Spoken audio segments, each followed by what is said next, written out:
Oke, selamat bertemu kembali anak-anakku kelas 12 MIPA 6 dan 12 IPS 1 sampai dengan IPS 4. Salam prokes, taati protokol kesehatan, pakai masker, mencuci tangan, dan menjaga jarak. Semoga Tuhan beserta kita dan senantiasa kita semua dalam lindungannya.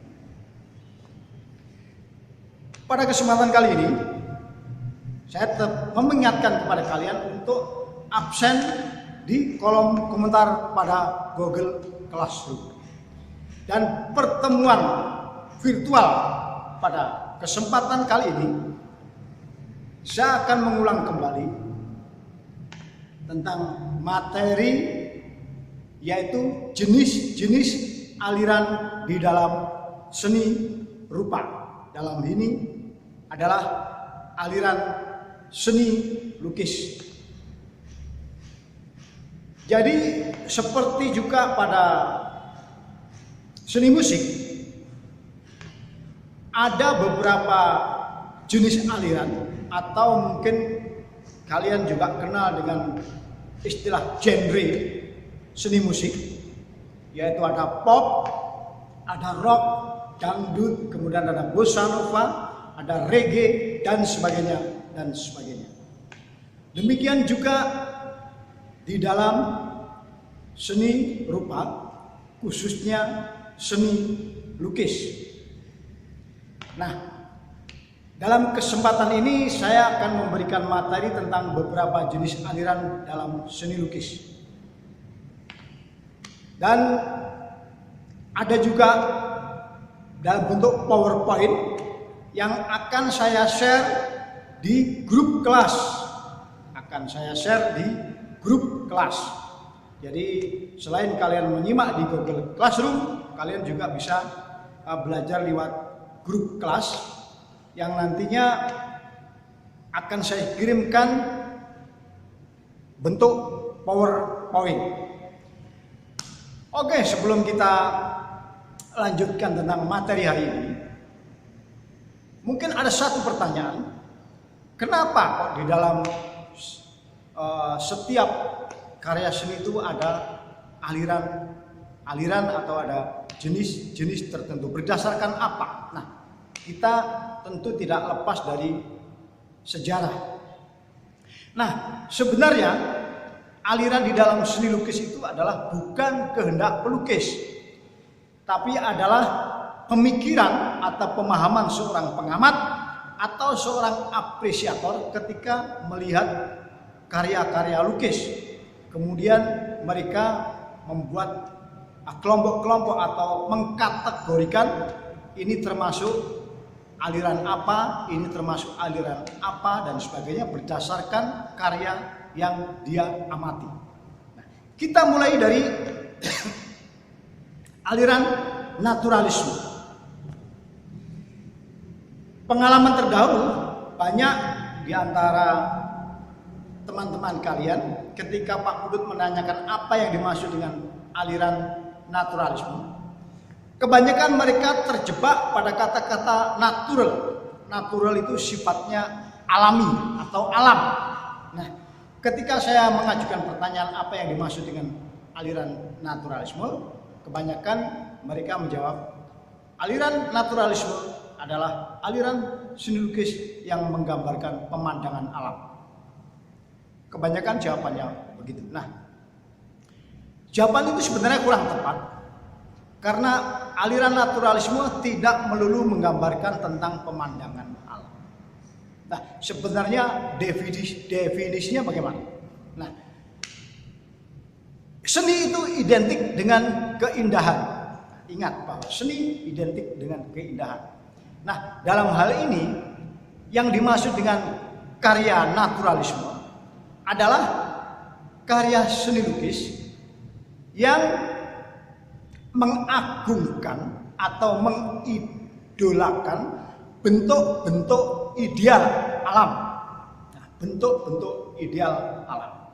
Nah, yang dimaksud dengan bentuk-bentuk ideal alam itu yang bagaimana? Contohnya begini. Seorang wanita cantik tentu tidak berhidung pesek. Tentu tidak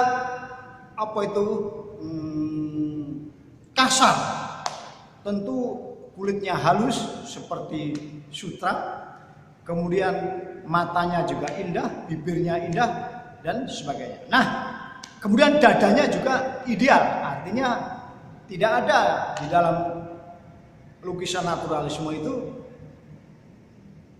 seorang wanita kemudian digambarkan secara apa adanya, kurang cantik dan sebagainya. Nah, di dalam naturalisme itu mengagungkan keindahan sebagai bentuk ideal. Nah, kalau wanita adalah tinggi semampai atau bodinya seperti gitar atau seperti biola. Nah, kalau pria digambarkan tubuhnya atletis, otot-ototnya keluar, dadanya bidang, dan proporsi tubuhnya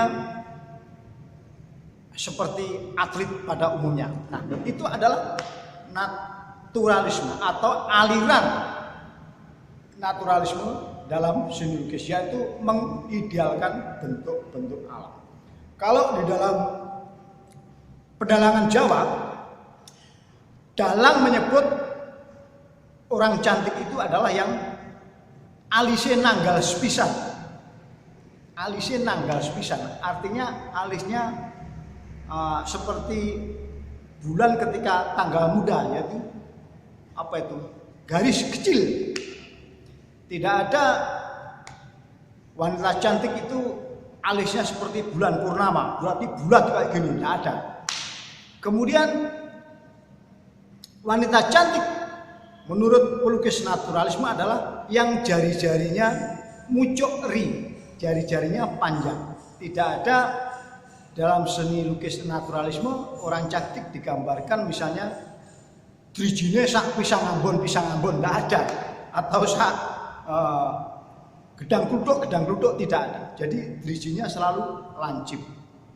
Kemudian dadanya selalu dibuat ideal. Yang ideal itu bagaimana? Dadanya dibuat montok. Nah, itu adalah aliran naturalisme.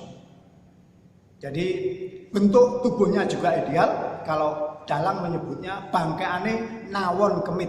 Artinya pinggulnya seperti lebah, kecil kemudian membesar. Nah, itu adalah aliran naturalisme. Jadi definisi yang benar adalah bahwa aliran naturalisme adalah aliran yang mengidealkan bentuk-bentuk alam. Pada perkembangan selanjutnya, aliran naturalisme juga disebut sebagai lukisan salon. Kenapa disebut lukisan salon? Karena mungkin pemikirannya begini, pemahamannya begini. Ketika kalian pergi ke salon, tujuannya adalah mempercantik diri. Kalau seorang pria pergi ke salon, tentunya menjadikan sesuatunya lebih tampak. Jerawatnya tidak kelihatan, halus dan sebagainya. Kemudian kalau cewek ya dibuat bibirnya merah, kemudian alisnya diperindah, kemudian rambutnya juga diperindah. Nah, itulah yang identik dengan lukisan naturalisme, yaitu diindah-indahkan. Dan kebanyakan pada zaman dahulu lukisan naturalisme itu adalah objek-objeknya kalangan menengah ke atas, kalangan istana, kalangan kerajaan dan sebagainya. Oleh karena itu banyak pelukis-pelukis Indonesia yang kemudian menjadi pelukis-pelukis istana, baik kerajaan Belanda, Brunei Darussalam maupun negara-negara lain, termasuk Indonesia juga. Salah satu tokohnya adalah Basuki Abdullah, pernah menjadi pelukis istana kepresidenan, kemudian juga pernah menjadi pelukis kerajaan Belanda, kontrak untuk membuat objek-objek menjadi lebih indah, termasuk tokoh-tokoh pemerintahan pada saat itu dibuat sedemikian rupa menjadi lebih bagus. Contoh-contohnya nanti kalian bisa simak di PowerPoint yang saya share ke grup kelas masing-masing. Nah, itulah lukisan naturalisme. Berkembang pada kurun waktu tertentu. yaitu sekitar abad ke-18, kemudian bahkan abad sebelumnya sampai kemudian ke abad 19. Nah, ketika aliran naturalisme itu terus eksis di dalam seni rupa, kemudian sebagian dari masyarakat kita, terutama para pelukis itu jenuh dengan melihat karya-karya seperti itu. Karena apa? Karena tidak mengungkap apa adanya, tidak mengungkapkan realita apa adanya. Nah, kemudian muncullah aliran realisme. Nah, aliran realisme ini adalah aliran seni lukis yang berusaha menangkap objek diwujudkan dalam karya secara apa adanya, tidak ditambahi. Jadi jelek katakan jelek, atau bagus katakan bagus. Nah, aliran realisme ini kebanyakan objeknya adalah objek-objek yang akrab dengan kehidupan masyarakat menengah ke bawah. Kuli bangunan, pedagang pasar, tukang becak, gelandangan, dan sebagainya. Nah, itu kemudian diekspos dalam karya-karya mereka. Disebutnya aliran realisme, yaitu aliran dalam seni lukis yang menggambar objek secara apa adanya, secara apa adanya, real, nyata. Tidak dilebih-lebihkan, tidak dibuat cantik, tidak diindah-indahkan, dan sebagainya, dan sebagainya. Nah, kalau kita lihat bahwa munculnya aliran realisme ini adalah karena merupakan apa itu? Mungkin bisa dikatakan sikap protes dari genre aliran naturalisme yang sudah berkembang bertahun-tahun sehingga jenuh. Nah, nampaknya fenomena ini juga tidak hanya terjadi pada seni lukis. Nah, kalau kalian cermati di televisi, banyak sinetron-sinetron yang mengungkapkan kehidupan menengah ke atas, mobil mewah, orang-orangnya cantik, bahkan pembantu pun dibuat sedemikian bermake up cantik meskipun berada di dapur dan sedang memasak. Nah, apakah itu realita yang sebenarnya? Tidak. Nah, itulah mungkin gambaran yang disebut dengan naturalisme kalau di dalam seni lukis.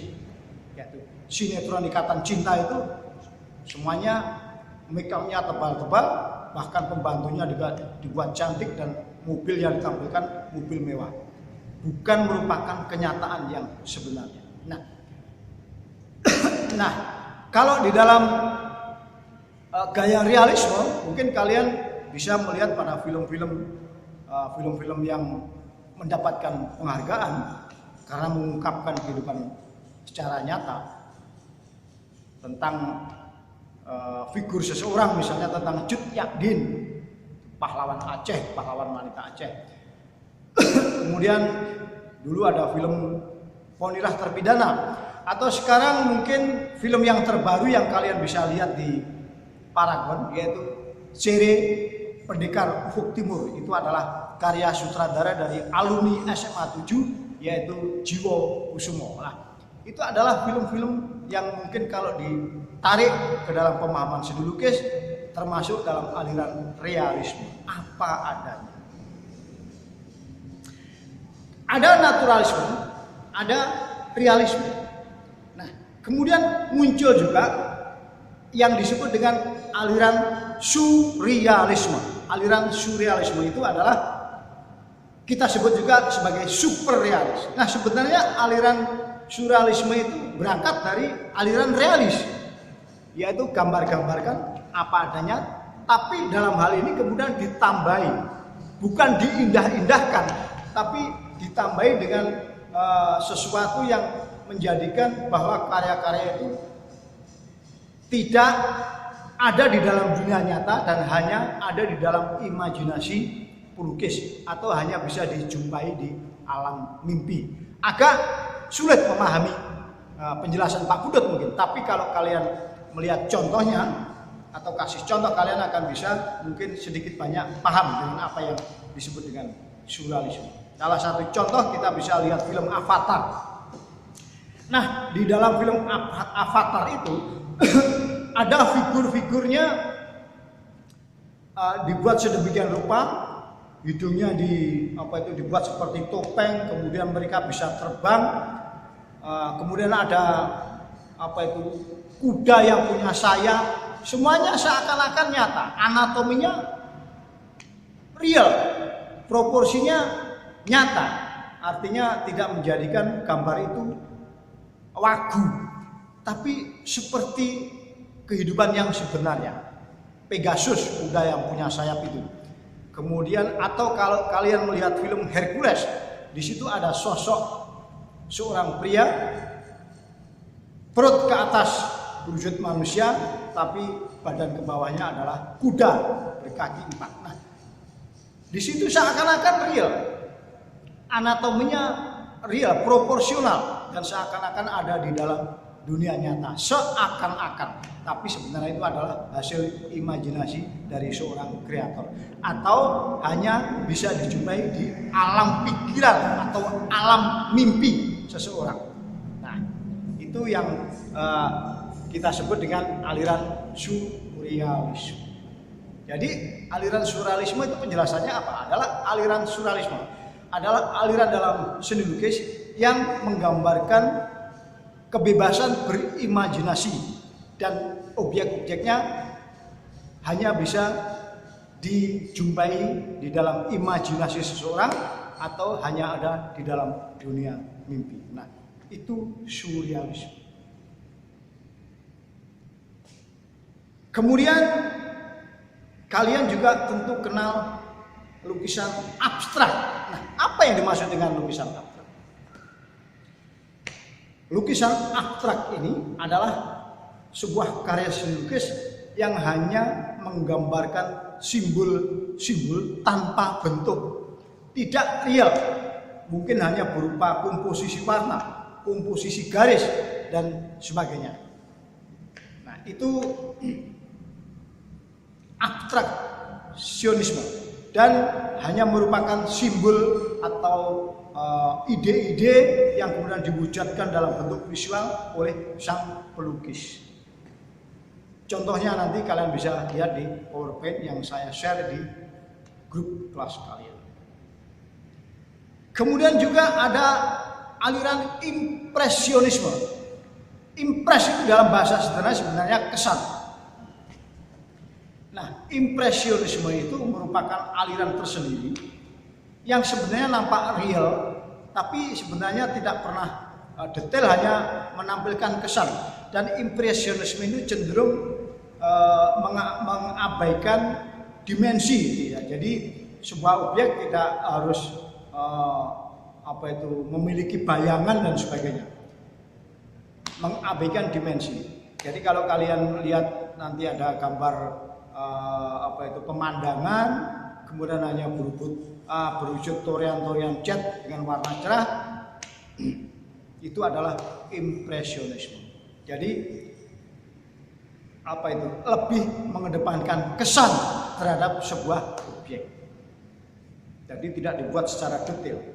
Bahkan pelukis impresionisme itu dikatakan bahwa tidak bisa melukis tanpa ada cahaya.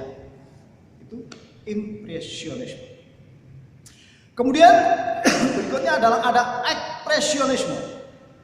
Nah, kalau di dalam fungsi seni, ya, pembelajaran terdahulu, fungsi ekspresi itu adalah curahan jiwa. Nah, juga di dalam seni lukis ekspresionisme, yaitu lukisan yang menggambarkan curahan jiwa secara spontan.